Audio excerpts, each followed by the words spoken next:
Hey, this is Vu, and I wanted to take a look at how far CS has come. What metas did we used to have that we still do today? What changed between the teams? And of course, how good was peak Astralis? First, let's talk about our sponsor, Dmarket. Dmarket is a skin trading platform you can use to trade, sell, and buy skins for profit. First, they have an easy trade system so you can choose the items you want through a variety of filters such as price, float, seed, phase, or even family for things like fade skins. Dmarket has fantastic prices, often better than Steam. They'll also tell you when this is the best price on Steam Analyst. You can also buy or sell with a variety of different payment methods, including PayPal withdrawal. You can sell skins through Dmarket bots quickly or using the face-to-face function directly with the buyer. Dmarket also has a New Year special promotion with 0% fees not only for trading, but also for selling some secret group of items. Not only that, but there will be a giveaway of $25 coupons and skins up to $500. For more details, check the link in the description. Now to begin with, we've got NIP versus Fnatic, the finals of the very first major. I'm going to go into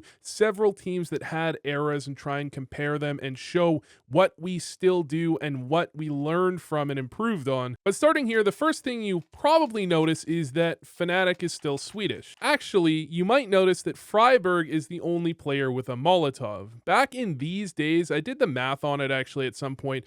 In the very first major, there was something around 0.3 Molotovs thrown per round, whereas nowadays there's more like 3 or more thrown on an average gun round. There's a major difference, and you can see it in the banana control as well. No mollies thrown anywhere. And then the other thing that's kind of interesting here is this smoke that used to be incredibly common. It's called the Fnatic smoke, or at least that's what I know it as. It is this mid smoke that you may have actually seen in matchmaking at some point. This is something that occasionally gets thrown, maybe on something like pistol round. It prevents the CTs from getting aggressive. It's thrown by the Ts, actually. It prevents the peaks in the middle. And then you can see Fnatic will throw a re-smoke into the same exact area and they're going to flash through it. Now, you wouldn't really see this generally today at a higher level because it doesn't really get all that much done. You can still have players do what Exist does here, which is dodge the flash, and then basically you're taking duels on someone running through a smoke. It can work, I guess, if you shoot them in the head quickly enough, but it's just more or less, it feels like a waste of a smoke, and we generally wouldn't see that today. And I wanted to use the following round for what you're probably most interested in, which is banana control. So you can see the nade down banana, then a nade over the gate here that we no longer actually have. And on the other hand, you have Flusha solo towards banana with the worst spawn, which means he could kind of get screwed by someone car. Now, he doesn't molly car, he doesn't use any utility to actually take towards banana except for the nade on corner there. He could easily get peeked car with a rifle or an op. The pillars at the bottom of banana and this little overhang did make it a bit harder for the CTs to get a good kill off with a peek. However, it just wasn't really in the meta at that point to use that Molotov to prevent car peaks, and you would just take the risks. Now, you saw that smoke there by Exist. This is something that we absolutely still would be using in 2021 if it still was allowed. But unfortunately, or fortunately, this smoke no longer can happen because there's skyboxes that prevent it. But that smoke was allowing Nip to leave Freiburg here, and that's really why he has the Molotov. It's not for banana control, it's to molly off a potential push. It allowed Nip to rotate 4A and full stack it, and a ton of teams, pretty much everyone by the time it got deleted from the game, was using this smoke to do things like stack 4B. Now on the other end of the map, Fnatic were going for mid control, but I think round 9 is a better example of what mid control could look like. So if we take a look at round 9, we've got Fiflaurin here going for a mid peak. This is kind of why the Fnatic smoke existed, and he gets a relatively solid kill. You know, one of the things I take issue with is the idea that these players in this era would struggle to be, I saw someone say face it 8 or 9, and while macro-wise, the game has certainly progressed very heavily, mechanics-wise, I don't imagine anyone in this game, if they were transported to 2021, would struggle to just carry in even face it 10. But this type of play where Fiflaurin gets lit and then he gets boosted, in theory is okay. However, he's got full utility, and probably nowadays, instead of going into a spot like this, he's going to look to use his utility so we can actually support his team, and his team could really use that, as both A players don't have a ton of utility between them. Now on the other side, Fnatic took mid with pretty low utility. They smoked off truck side, just a couple of flashes out, and then they're just ready to duel in this type of area here. But what I think is very interesting is Pronax is, of course, well known for mid-rounding. Fnatic was a team that was really scary in the mid-rounds, especially when they had their era in 2015, and this is a great example of mid-round calling. So they go for this arch control. It's not the most coordinated attempt, really, compared to what we'd see today, but in this position here, with that molly coming through from CT, Pronax knows that not only have they killed one player towards Arch, but another player has rotated over, so they might even think B could potentially be clear in this scenario. So he is going to control Arch side and make sure nobody rotates back over, while his team goes back over to B. He then kills Get Right. They probably know that Freiburg is the typical B anchor, so they're probably quite ready for him as they rotate in, and weirdly enough, this spot got a lot of play. So Freiburg gets 2, he does get taken down, and Fnatic do end up winning this round. It's a very interesting round, I think, because although the way they actually take mid isn't what you'd really see today, the mid-round calling is effective, and you can see the players are still hitting shots pretty well. Now, one other thing I wanted to show here before I move on is how these types of metas can develop on top of each other. So you've got this round here from NIP versus Fnatic. This is the anti-eco for NIP. Fnatic just have Glocks here, but I want you to note how passive NIP is playing. They're all back on the bomb site playing crossfires, and in theory, this is a smart way to play. Your opponents don't have a ton of utility, they don't have the money to break up crossfires, and they don't have guns to really deal with you. So instead of giving them opportunities to 1v1 you and potentially get a kill and take the gun, you play back on the bomb sites and crossfires. At the baseline, this is a good idea. However, and so we have Kaboom versus Dignitas here. Kaboom having some names you might recognize, and probably not a coincidence that they're also the team that, in my mind, made aggressive anti-ecos very popular. They're going to go for a full exec on the B bomb site here on the second round after losing pistol with the bomb plant. And if you look, you just have 2 M4s here on the side of Dignitas.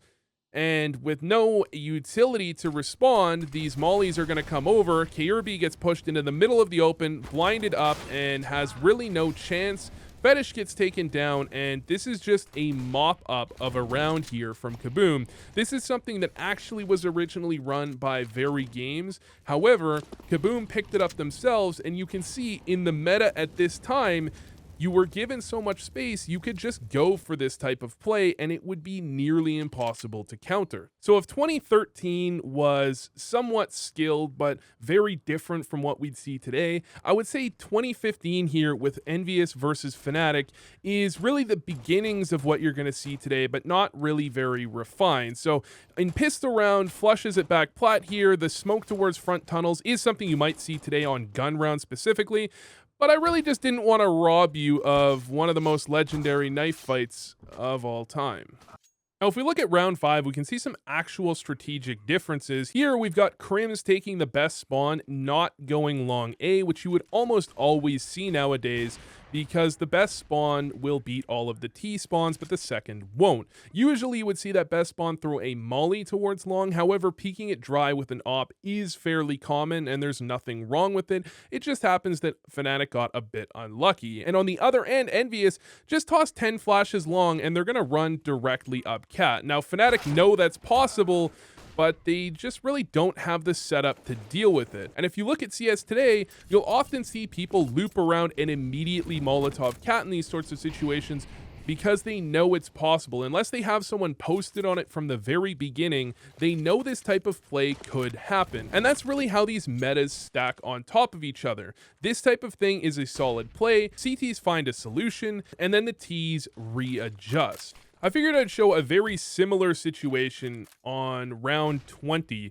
This is a situation you might see yourself in with this smoke on cat, and players used to get flashed through this all the time because it was simply an effective play. Your opponents were unlikely to be playing anti-flash and oftentimes were very spread out. However, this got phased out because people learned how to deal with it. Now, to get into another play that's quite interesting, I think in this period, anti-stratting wasn't everything it is today. It was just the very beginnings of anti-stratting. And I think this is an example of exactly that. So there's this weird long A take that Envious is going to do with 2 players with Pronax in pit, where he's been several rounds in a row now, and Apex pushes through the long corner smoke and gets 2 kills on cross. It appears he knows exactly where Pronax was and was able to isolate that so that he could get some kills on his opponents. And I think this is an example of anti-stratting before players were really quite ready for it. Teams nowadays have analysts specifically spending hours upon hours to anti-strat, and so you have slightly more refined styles, and players are forced to not do what Pronax did in this game, which is play pit pretty much every single gun round. And then I have to imagine Envious had this strat lined up to specifically deal with that. One of the things I want to highlight on maps that are really played out like Dust 2 is you have the concept of looping metas. You have plays that are common once upon a time, go out of style because they get countered, and then come back a little bit later. And this play where you double run down fast cat and try and come out mid to split B, well, you actually saw that make a bit of a resurgence in the early parts of 2020 with Liquid and FaZe doing this type of play where they didn't necessarily split B, but they would look for a pick out middle. You can see this on maps like Inferno, Mirage, Dust 2, where oftentimes the meta will come full circle back to what it once was once your opponents have forgotten the counter or simply they're not prioritizing it. Now, I want to show around here because Fnatic is a team that I always thought of back in these days as playing basic smart Counter-Strike. And that means if you lose control of one area, you want to aggress into another. And if we look at what just happened here, Fnatic get a kill on NBK long, they put some pressure, and Envious are responding with their upper tunnels push, trying to get control back for themselves. And this is the basis of smart play. You lose control of one area, you go for control on the other to get information. Did Fnatic send 5 players long, or just 4 or 3, what have you? However, Fnatic on the other end, they have Crims in tunnels holding control, who gets a kill for free on Apex, going for a tunnels control himself. And this is the type of thing that CS continued to build on top of. Back in these days, it wasn't necessarily 100% established what the smart play was, what the correct response to everything was. So a team like Fnatic, I don't think they were insanely hard to read at all times. I think they just consistently made the baseline smart macro decision and went from there. And this is really something I think you should learn in your own game. If you're just playing pugs, you can't assume your opponents know what the smart response is and are ready for it. I typically tell people not to overthink things. However, at the pro level, oftentimes you do have the counter to the counter to the counter because everyone knows what should be happening here in theory, and it really does turn into some mind games. Now, if we move on to 2016 with SK, you can see a lot of plays that you still see in pretty much exactly the same form or slight variations compared to today. So this is what I call the sequential mid take. The smoke top mid, molly connector, smoke into window. You can throw some utility towards cat. Oftentimes you wouldn't necessarily see the smoke on cat this early. You'd see something more like a smoke top connector. However, same general concept is still run in today's CS. The difference is the coordination, as SK wasn't perfect with that. They missed their window smoke, they missed their connector molly, they had a few openings for plays. The coordination is a little bit higher, but also teams often run a bunch of different mid takes and they have a much wider strat pool to draw from. If you look at this game from SK, they pretty much run only this mid take when they go for mid control. But if you look at CS in today's era, most teams know how to do this mid control. It's one of 3 or 4 mid takes they might have for a lot of the top teams. They'll have a mid take with a smoke window and top mid. They'll have a mid take with a smoke top con, window, and cat. They'll have variations where they go out with multiple players or they go fast down mid. You have all of these different variations that you run rather than one specific mid take, which in theory you could try and counter strat to some extent. Now, 2016 CS, I said, is a lot of the stuff that's still done today, just, bigger library and more refined. And I think this is probably the best example you could possibly find of that. So Pasha and Fallen are trying to op duel here. Pasha wants to go for the peak. Fallen flashes him off and posts on it. Then Fallen gets flashed off and Pasha posts on it, and Fallen jiggles back looking for information and gets himself killed. Now, this is actually something you may see to some level of comedic effect in today's CS, where occasionally you will have 3 or 4 or 5 flashes thrown back and forth to clear out and post on the angle for the opper. The idea is you're trying to get your opper to dominate an angle, and you're playing safely enough that you don't just jiggle it and hope that you can outduel your opponent. In this case, Fallen didn't have another teammate around to flash for him to re-peek the angle, so he just goes for it anyways and gets punished. And then we get to peak Astralis. And Astralis really molded the meta that you see today, and that's why for the teams beforehand, there were big changes, and you can really see a big difference between them and today, whereas with Astralis, the differences are a little bit harder to show, and they're more like small improvements than massive changes. And you may have noticed I'm a sellout. No, I changed my shirt because I spent time on this trying to make sure I got you the real answer other than just utility, which feels like a bit of a cop-out. What actually was the difference in their utility? What made them so good? Well, first want to start closer to the end with this round against ENCE, because Astralis, they did really change the way utility was used, but they were also just not really making almost any mistakes in their gameplay. So you've got this round against ENCE here. They're on a bonus, which means they can do something a little bit risky, like this 4 banana play where they want to go for a fast exec on B, whereas ENCE, on the other hand, decided to stack 4B to try and hard contest banana at the beginning of the round, set the tone for banana control, which Astralis typically almost universally wins. Well, Astralis is going to win it here again, but they will have Device move his way in, not expecting a 4th player B, and get himself killed. Into the 2v2 now, dupreeh smokes CT, flashes to jump through that smoke, and then Xyp9x will continue to put on a little bit of pressure, but then they go silent. And this means that Aerial doesn't really want to full rotate over. He could be getting lurked on. I don't think he's 100% sure that both players are there, so he wants to hold towards Arch. In the meantime, dupreeh is going to be walking around through the flank. And Sergey is smart. He knows this flank is possible, but dupreeh, he even jiggles it. He knows it's possible, and they want to locate where Sergey is if they can. So Xyp9x starts putting pressure, hoping to draw Sergey's eyes. dupreeh peeks out, catches him, and then Xyp9x misses the flash to try and kill him, but Sergey was getting traded there at best because dupreeh was swinging out on him afterwards. They absolutely trapped him in the bomb site. Then into the 2v1, they're still in a bit of a crossfire here, and Aerial just kind of walks into it with dupreeh in pool. That's what you think of when you think of Prime Astralis, playing a 2v2 out in a way where it feels like they were guaranteed a win from the very start. Now, when it comes to utility usage, I'm not going to bore you with this screen for long. This is Gnosis here to show you one of the many things Astralis did better, but one that I can easily quantify and show you. And so we've got here Astralis in 2017. I say this is baby Astralis because they haven't yet optimized utility the way they will. If we look at what happens, they throw a bunch of nades at the very beginning of the round, 10 seconds in, so 145. They throw a bunch at the bottom. About 18 seconds in, they throw a ton of nades into Cubby, and there's not much elsewhere. Well, I'm sure you can realize there's a bit of a problem here.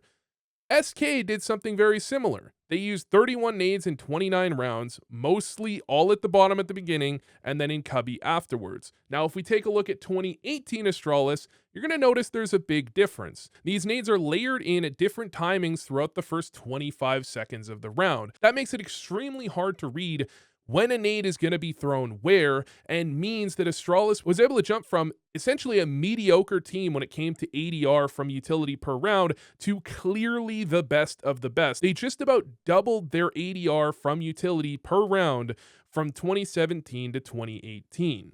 Now, there are other things they did with nades, especially on T side. They really popularized airstrikes where you're triple nading players out of position, or flashing an opper back and double nading them for the re-peek. And a lot of anti-stratting does come from Astralis. You can see this play against Fallen. They just flash him off the angle and immediately double nade because SK back in these days was known as a team that played Fallen, their opper, towards B. They knew what he was going to do and they countered it.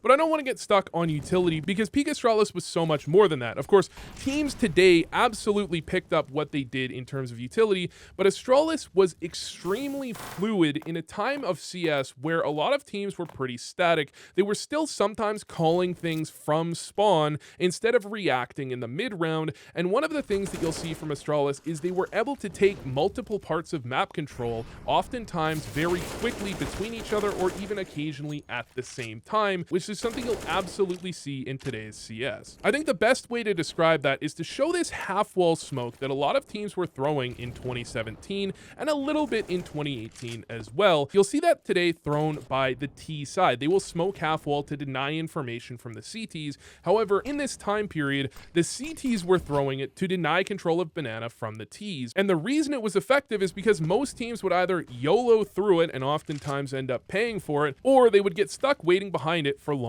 periods of time. But Astralis were experts at drawing out that smoke while they were going for map control elsewhere, or they would also occasionally use utility to actually get themselves through it in time. So really what Astralis had was some of the best teamwork in the game, star power fragging from the likes of Device, and utility usage that rivals what you see today, and you can see it in the stats. They were well ahead of their time in that regard and helped build 2021's Counter-Strike. So was Peak Astralis better than teams are today? No. Teams today built on top of the shoulders of Astralis. They learned what Astralis did and brought it into their own games. But in my opinion, if Peak Astralis was transported into 2022, I still think they would be competing for championships. The teamwork was simply on another level, and that's something you can't necessarily just steal. Anyways, thanks for watching, and I hope this helped.